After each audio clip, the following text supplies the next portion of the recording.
Imagina por un instante la suave brisa del mar de Galilea, el sonido rítmico del agua contra el casco de la barca. Para los discípulos, aquel era un momento de alivio. Apenas habían sobrevivido a una furiosa tormenta, una furia de la naturaleza que amenazó con tragarlos a las profundidades. Pero ahora, la calma. Sin embargo, el silencio que los recibía en la otra orilla no era un silencio de paz. Era un silencio pesado, opresivo.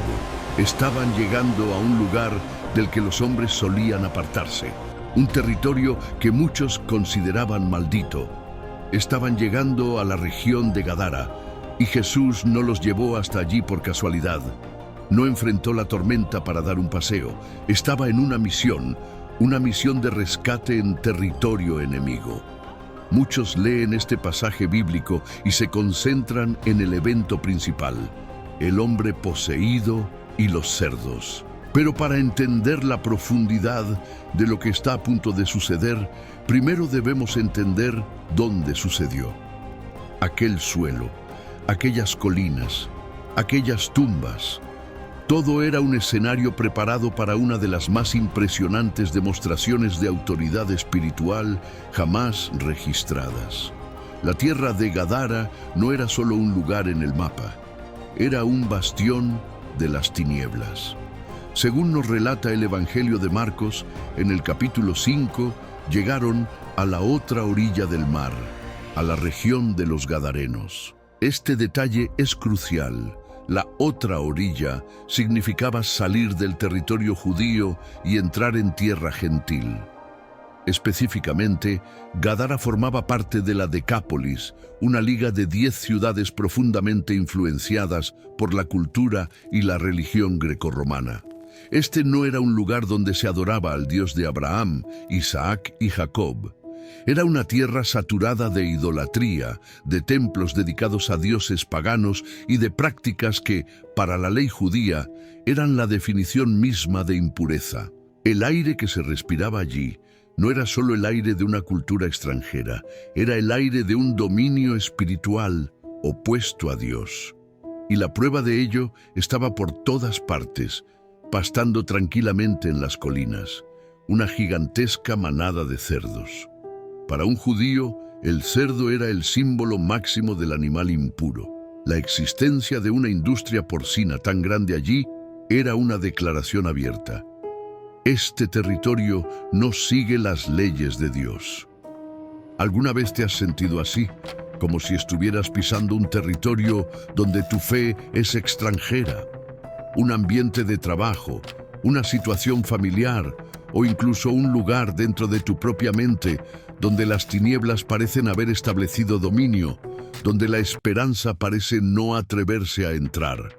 Es exactamente en este tipo de lugar donde Jesús desembarca. Él no espera a que el mundo se purifique para luego entrar en él.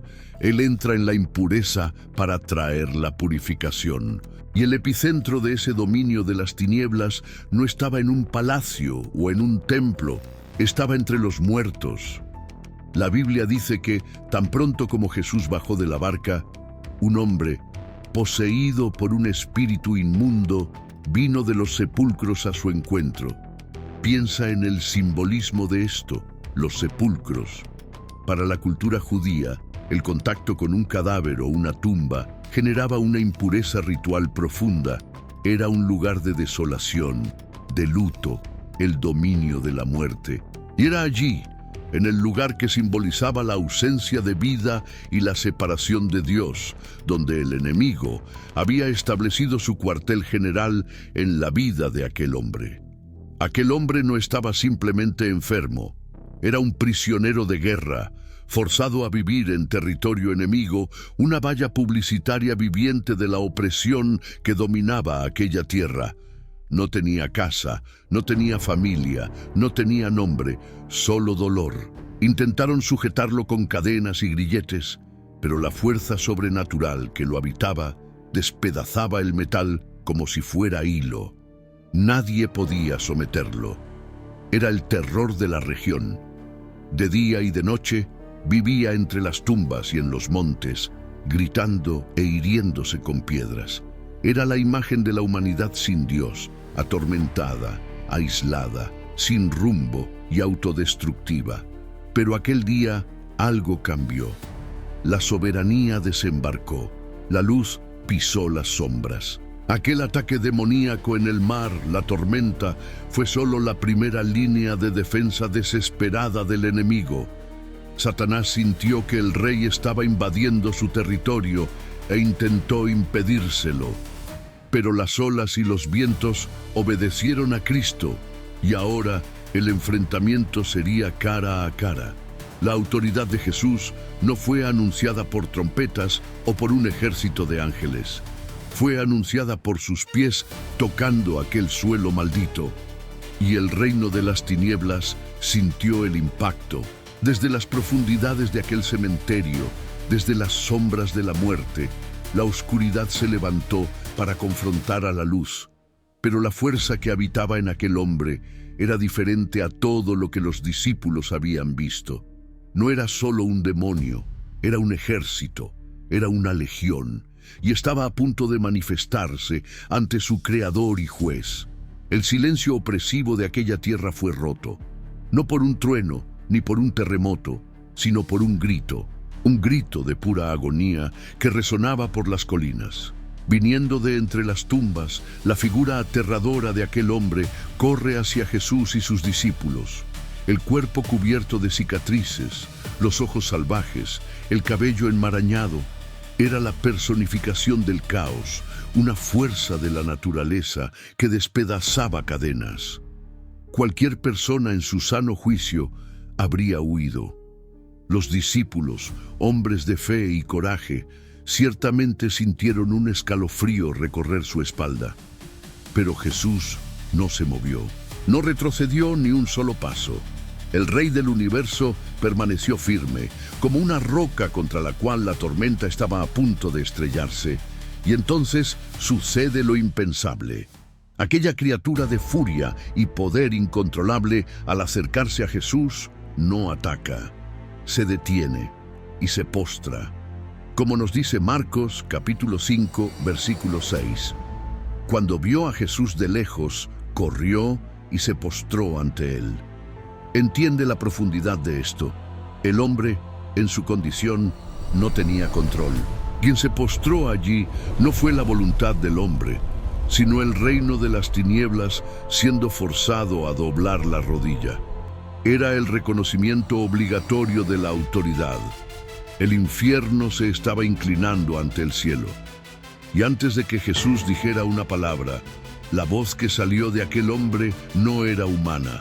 Era un chillido de pánico, una voz que venía de las profundidades del abismo. Y ella hizo la confesión más impresionante de todo el Nuevo Testamento, venida de la fuente más improbable. ¿Qué tienes conmigo, Jesús, Hijo del Dios Altísimo? Te ruego por Dios que no me atormentes. Analicemos esta declaración. En una tierra pagana, llena de ídolos y falsos dioses, lo primero que hace la oscuridad es llamar a Jesús por su nombre y afirmar su verdadera identidad, Hijo del Dios Altísimo. No tenían dudas. Mientras muchos de los fariseos, maestros de la ley en Israel, cuestionaban quién era Jesús, los demonios sabían exactamente quién era Él. Lo conocían del mundo espiritual, sabían de su preexistencia, de su divinidad y de su poder. Su confesión es una prueba irrefutable de la divinidad de Cristo. Y luego viene el pánico. No me atormentes. ¿Qué tormento era ese? La fuerza que atormentaba a un hombre y aterrorizaba a toda una región estaba ahora con miedo de ser atormentada. Esto revela una verdad fundamental. Existe una jerarquía de poder en el universo, y Jesús está en la cima absoluta. El miedo de ellos no era de un hombre, sino del juez de la eternidad, que tenía el poder de ejecutar una sentencia sobre ellos en ese preciso momento. Es en ese momento que Jesús hace algo que parece simple, pero es un acto de poder devastador. Pregunta: ¿cuál es tu nombre? Jesús no pregunta porque necesita información, pregunta como un general que exige la rendición y la identificación de un soldado enemigo. Estaba forzando a la oscuridad a exponerse, a salir de las sombras del anonimato y a confesar su naturaleza ante la luz. La respuesta que vino fue escalofriante y reveladora. Mi nombre es Legión, porque somos muchos. Para los discípulos que escucharon eso, la palabra legión habría causado un impacto inmediato y profundo. Una legión romana era la unidad militar más poderosa de la época, compuesta por hasta 6.000 soldados de infantería, más tropas auxiliares. Era el símbolo del poder aplastante de Roma, una máquina de guerra organizada, disciplinada e implacable. Al usar esa palabra, el demonio no estaba solo diciendo «somos muchos». Estaba revelando su naturaleza. Somos un ejército. Estamos organizados. Tenemos una estructura de mando y ocupamos el alma de este hombre como un ejército ocupa una nación. Esto explica la fuerza sobrehumana de aquel hombre y la profundidad de su sufrimiento. No luchaba contra un enemigo. Era un campo de batalla para miles. ¿Cuántas veces no te has sentido así? Que tus problemas, tus ansiedades, tus tentaciones no son solo una cosa, sino una legión. Una fuerza organizada que parece abrumadora, demasiado fuerte para ser vencida. Este pasaje nos muestra que Jesús no teme a tu legión. La confronta directamente. Y es aquí donde el Evangelio de Lucas, en el capítulo 8, nos da un detalle crucial. Nos dice lo que la legión temía específicamente. Versículo 31. Y le rogaban que no los mandase ir al abismo.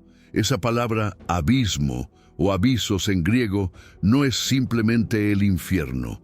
Es una prisión específica, un lugar de confinamiento para espíritus malignos rebeldes, mencionado en otras partes de la Biblia. Era su mayor fobia. Sabían que un día serían arrojados allí, pero su pánico era que Jesús anticipara el día del juicio. Sabían que aquel que estaba ante ellos no era solo un profeta o un sanador.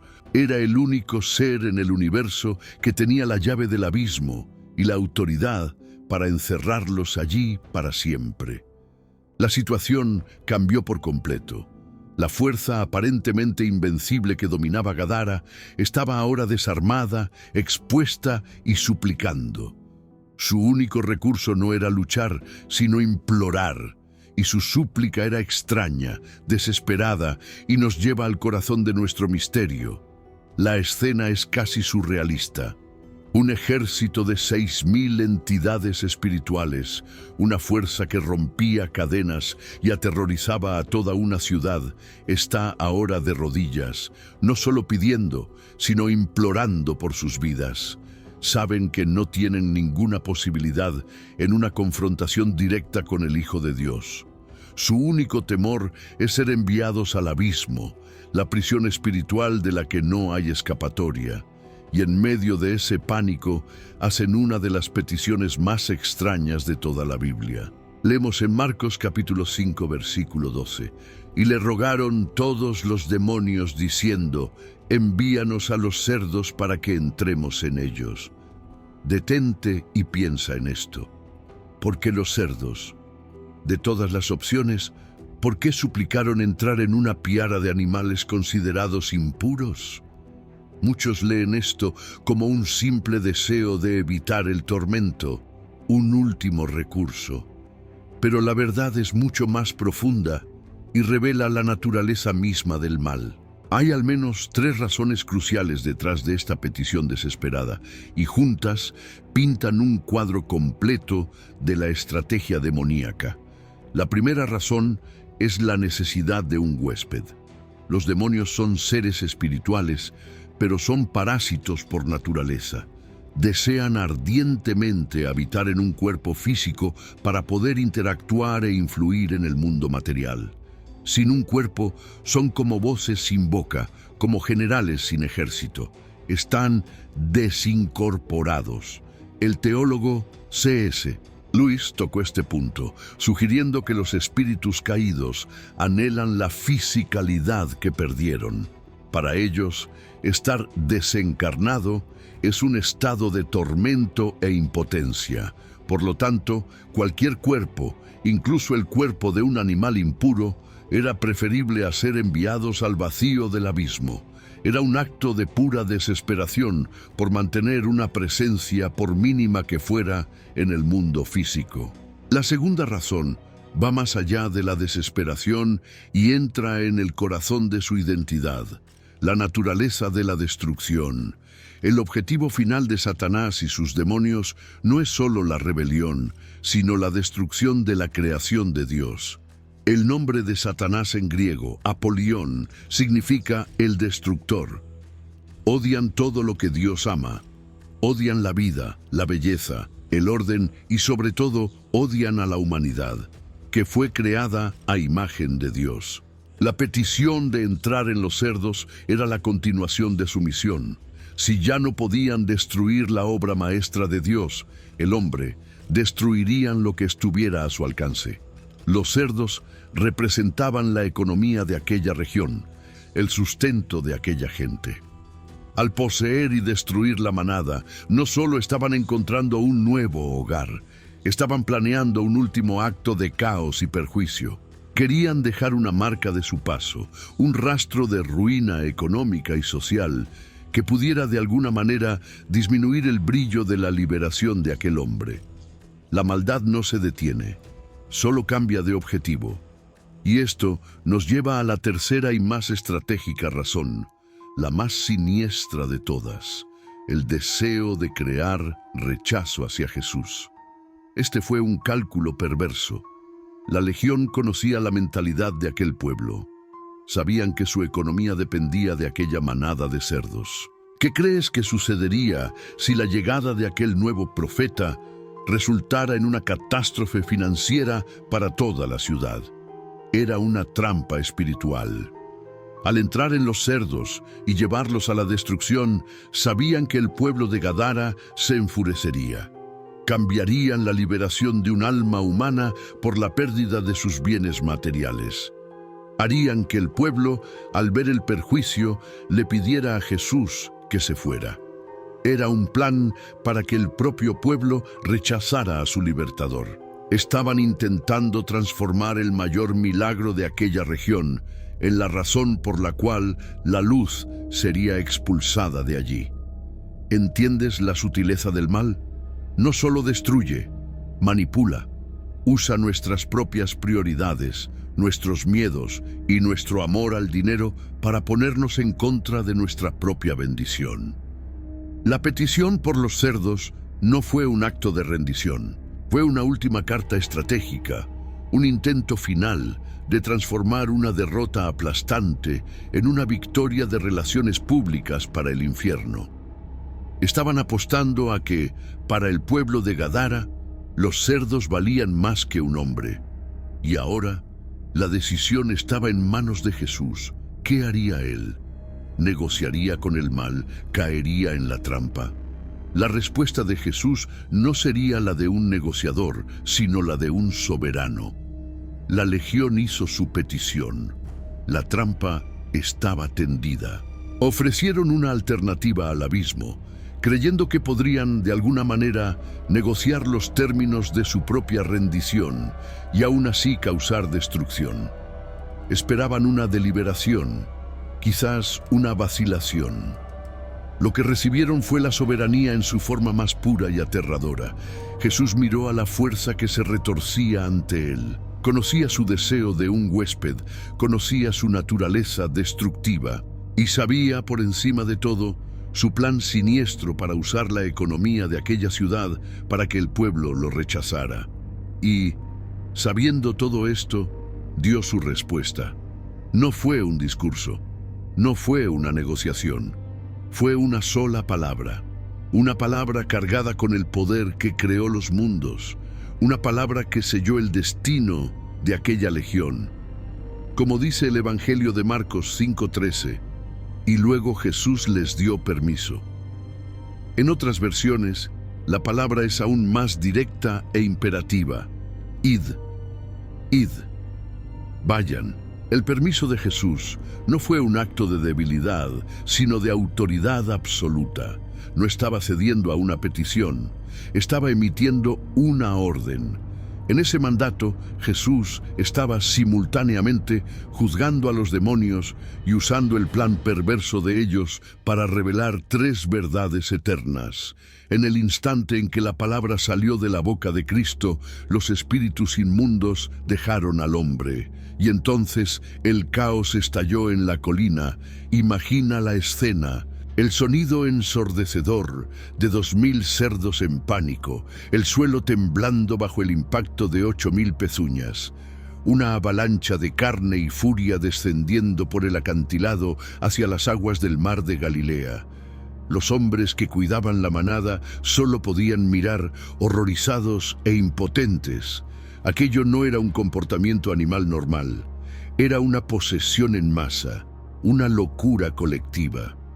La manada no se detuvo al borde del agua. Con un impulso suicida, se lanzaron al mar y uno tras otro se ahogaron. En cuestión de minutos, la mayor riqueza de aquella región había desaparecido bajo las olas.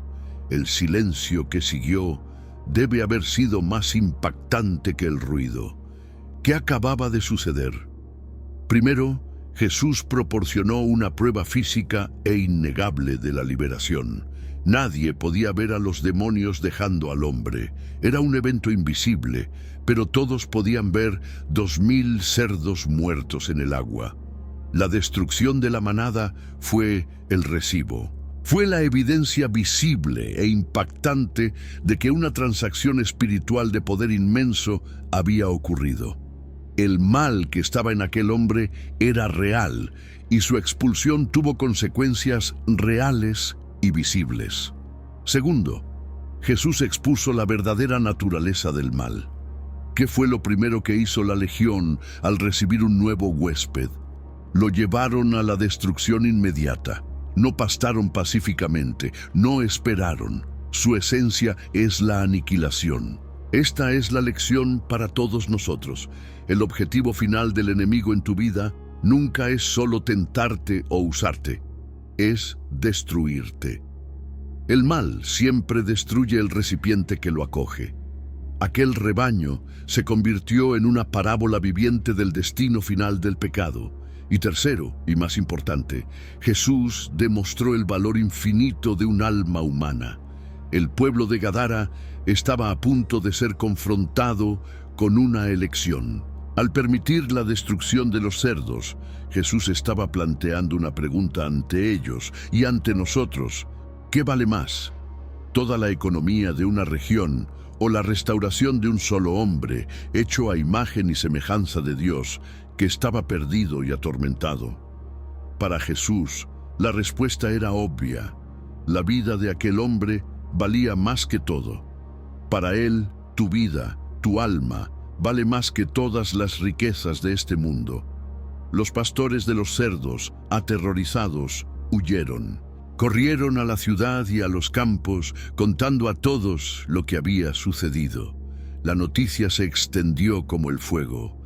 Pero mientras la ciudad entraba en alboroto por los cerdos, la historia más grande de todas estaba sucediendo silenciosamente en la playa. El hombre. ¿Dónde estaba el hombre en medio de todo esto? La respuesta lo cambiaría todo. La noticia de la ruina económica viajó más rápido que la noticia del milagro. El pueblo de Gadara salió en masa, no para celebrar una liberación, sino para evaluar una pérdida. Vinieron a ver con sus propios ojos el resultado de la visita de aquel extraño profeta. Y lo que vieron los conmocionó más que la historia de los cerdos. Vieron al hombre, aquel que conocían como el endemoniado gadareno, aquel que vivía desnudo, gritando entre las tumbas, aquel a quien nadie podía sujetar. Esperaban encontrarlo todavía en su estado salvaje, pero lo que encontraron desafió toda lógica. El Evangelio de Marcos, capítulo 5, versículo 15, nos da la imagen más poderosa de transformación de toda la Biblia. Vieron al hombre que había estado poseído por la legión, sentado, vestido y en su juicio cabal. Piensa en este contraste. El hombre que no paraba quieto, ahora está sentado en paz. El hombre que vivía desnudo, exponiendo su vergüenza, ahora está vestido con dignidad. El hombre cuya mente era un campo de batalla, atormentado por 1000 voces, ahora está en su juicio cabal, con la mente restaurada. El caos dio paso al orden, el tormento dio paso a la tranquilidad. Donde antes había un monstruo, ahora había un hombre. Pero la reacción del pueblo fue trágica. La Biblia dice que tuvieron miedo. Vieron el poder que liberó a un hombre, pero solo pudieron pensar en el poder que destruyó sus cerdos. Miraron el milagro y calcularon el perjuicio. Y entonces le hicieron su petición a Jesús, que se retirara de sus tierras. Prefirieron su economía a la presencia de su Creador. Eligieron los cerdos en lugar del Salvador. ¡Qué advertencia solemne para nosotros! ¿Cuántas veces no le pedimos a Jesús que se aleje de un área de nuestra vida porque la transformación que Él ofrece nos costará algo a lo que no queremos renunciar? Mientras Jesús se preparaba para partir, el hombre liberado, cuyo mundo entero había sido rehecho por aquel toque de gracia, hizo la única petición que tenía sentido en su corazón. Le imploró ir con Jesús. Quería quedarse para siempre al lado de su libertador. Pero Jesús, en su infinita sabiduría, tenía una misión aún mayor para él. Le dijo: «No, vete a tu casa, a los tuyos, y cuéntales cuán grandes cosas el Señor ha hecho contigo y cómo ha tenido de ti misericordia». Jesús transformó al mayor caso perdido de aquella región en su primer misionero. El hombre cuya presencia antes causaba terror, ahora llevaría un mensaje de esperanza. Su vida se convirtió en el sermón. Donde antes gritaba de dolor entre los muertos, ahora proclamaría la bondad de Dios entre los vivos. Su mayor vergüenza se convirtió en la plataforma de su mayor testimonio. Y ahora, la historia de este hombre atraviesa 2000 años y llega hasta ti. Quizás, al oír sobre él, te has identificado. Quizás te sientes como él era antes de que Jesús llegara. Atado por cadenas que nadie ve, cadenas de vicio, de culpa, de un pasado que no puedes olvidar, viviendo en tumbas, la tumba de la depresión, de la soledad, de la desesperación, sintiéndote desnudo y avergonzado ante los demás y ante ti mismo, con una legión de problemas, miedos y ansiedades gritando en tu mente, robando tu paz y tu juicio. Quizás ya has intentado de todo para liberarte, pero ninguna cadena humana fue lo suficientemente fuerte para sujetarte, y ninguna fuerza tuya fue suficiente para liberarte. El mensaje de esta historia para ti hoy es este: el mismo Jesús que atravesó una tormenta para alcanzar a un solo hombre atormentado en Gadara, atraviesa la tormenta de tu vida para encontrarte exactamente donde estás. Él no tiene miedo de tu legión, no le dan asco tus tumbas, no se escandaliza con tu vergüenza. El valor que Él le dio a aquel hombre te lo da a ti. Para Él, tu restauración vale más que todas las riquezas del mundo. El poder que expulsó a 6000 demonios con una sola palabra es el mismo poder que puede silenciar las voces que te atormentan y ponerte en tu sano juicio. Él quiere sacarte de las tumbas y darte un propósito. Él quiere cambiar tus cicatrices por un testimonio. La decisión ahora es tuya. Puedes ser como el pueblo de Gadara, que calculó el costo y le pidió a Jesús que se fuera. O puedes ser como aquel hombre que recibió la liberación y tuvo su vida transformada para siempre. Si te sientes lejos de Dios, si sientes el peso de esa legión sobre tus hombros y deseas entregar tu vida al único que puede liberarte, este es tu momento. No es casualidad que estés escuchando este mensaje hasta el final. Jesús te está llamando a salir de las tumbas. Te invito a tomar una decisión ahora mismo. Sella esta decisión aquí, en este altar virtual. Con toda la fuerza de tu fe, comenta la frase exacta: Te acepto, Señor Jesús, como mi único y suficiente Señor y Salvador de mi vida. Y si ya eres un creyente, si ya conoces el poder de este Rey, fortalece este mensaje y declara tu fe. Comenta con un fuerte amén.